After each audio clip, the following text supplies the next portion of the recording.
Most people laughed at him, called him crazy, unhinged, a loose cannon not to be taken seriously. The mainstream media ran with that framing for years, and it worked, because when someone looks chaotic on the surface, it's easy to dismiss everything they say underneath. He didn't predict the future, he was just paying attention when everyone else looked away, and he was one of the very few people in that industry who refused to stay quiet about what he saw. Deviance is all catching hell in 2024. It's up for all of them. All lies will be exposed. That's all. Because in 30 years, I've done nothing but collect information, knowledge, and your secrets. Before the viral clips, before the podcast circuit, Katt Williams was easy to dismiss. He left home at 13, moved to Florida alone, was homeless in Miami for years before catching his first break on the comedy club circuit. That's the rags to riches story Hollywood claims to love. The self-made man, the underdog who made it on talent alone. Except Hollywood only loves that story when the person at the center of it stays grateful and never asks difficult questions. Katt never got that memo. He got arrested, fought people publicly, went viral for the wrong reasons. Over 20 arrests between 2006 and 2018 alone. And every single time something went wrong in his personal life, the industry used it as another reason to write him off. Another reason not to listen. Another reason to keep his name out of serious conversations. But here's the thing. His troubled background wasn't a contradiction to his credibility. It was proof of it. He wasn't protected by the system. He didn't come up through the right channels or get handed opportunities by the right people. That's exactly why he could see it clearly from the outside. Because jokes are still the safest place to hide the truth. And Katt understood that better than almost anyone in that industry. He spent years using plausible deniability to his advantage. If the audience got uncomfortable, it was just a joke. If the clip went too far, he was just a comedian doing a bit. But the pattern was always there for anyone willing to look. He talked about Harvey Weinstein years before the story broke.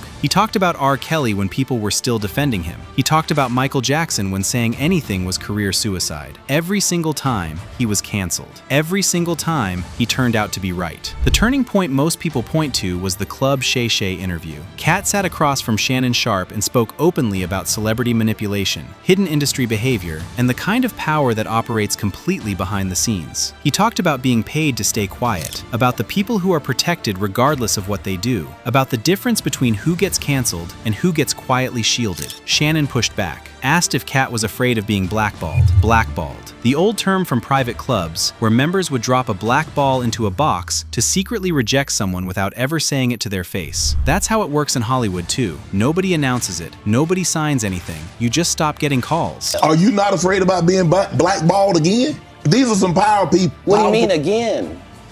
These people are not powerful. Satan can't create anything. That includes blessings for his people.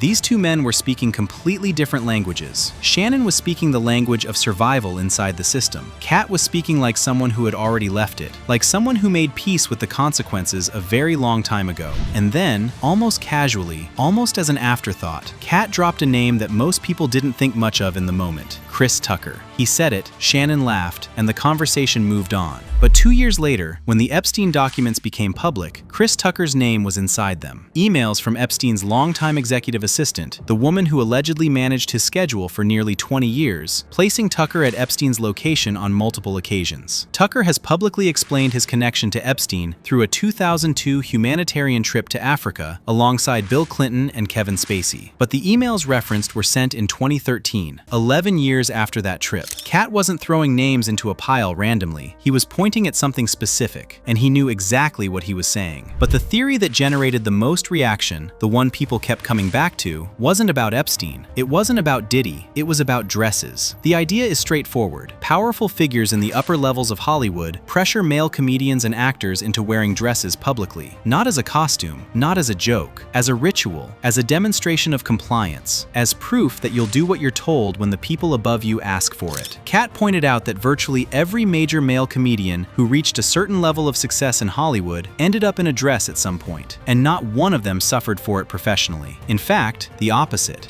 He was so egregious, I put in my contract that I won't work with Ricky Smiley again unless he's in a dress. Now, what was Ricky Smiley's next movie?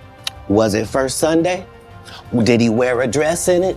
You bet he did. It's in my contract. Whether you believe the theory entirely or not, it's genuinely difficult to dismiss the circumstantial evidence once you start looking at it. And the person Katt kept returning to was Kevin Hart. He said for decades that every time he turned something down, Kevin Hart accepted it. Every role, every opportunity, every compromise. In 2008, he allegedly lost a role in Fool's Gold after an arrest. That role went to Kevin Hart. He called Hart a puppet, publicly, on stage, in front of an audience. The next day, Katt turned himself in on an existing bench warrant, and while in custody, was hit with another completely unrelated charge. He believed none of it was coincidence, that someone wanted to send a message, that this is how the system handles people who refuse to play along, and then talk about it publicly. Maybe he was right, maybe he wasn't, but it kept happening over and over again. Katt Williams is not the only person who paid a price for telling the truth about this industry. Corey Love made a single joke about Harvey Weinstein in 2005. One joke, frozen out immediately. Rose McGowan spent years trying to expose Weinstein's abuse. Hollywood's response was to treat her like the problem,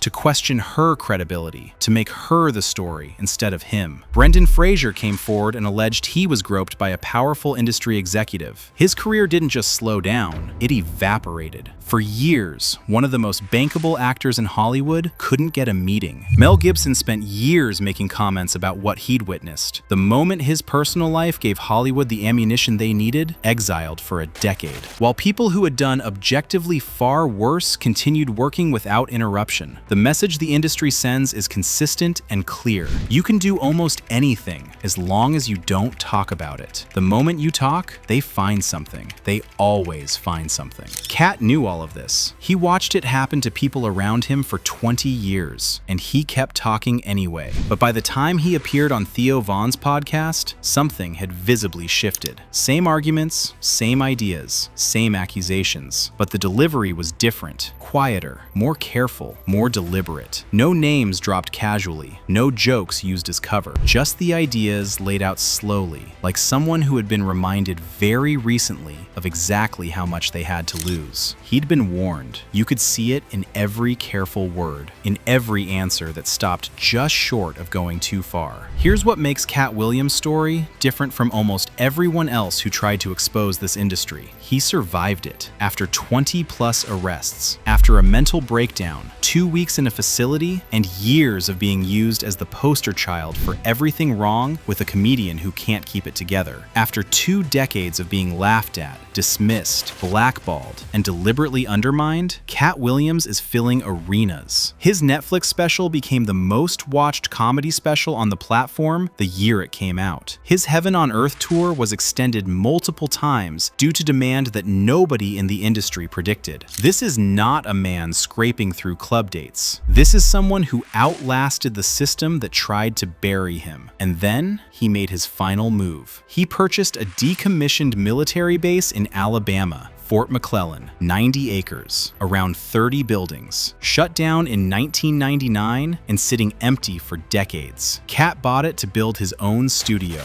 completely off the grid, completely outside Hollywood's infrastructure, completely outside the reach of anyone who might want to pressure him, compromise him, or use leverage against him. He told GQ that black entertainment needed more people building infrastructure, not just performing inside someone else's. Whether you see that as paranoia or as strategy depends entirely on how seriously you take everything else he said. This is a man who spent 20 years being told he was crazy, who was arrested, hospitalized, blackballed, and publicly humiliated more times than most people could withstand. And his response, at the end of all of it, was not to disappear, not to make peace with the system, not to accept the terms. His response was to build something that the system cannot touch. The system didn't break him, he just stopped needing it. The question was never whether Katt Williams was crazy. The question, the one nobody in the mainstream ever wanted to ask, was why so many powerful,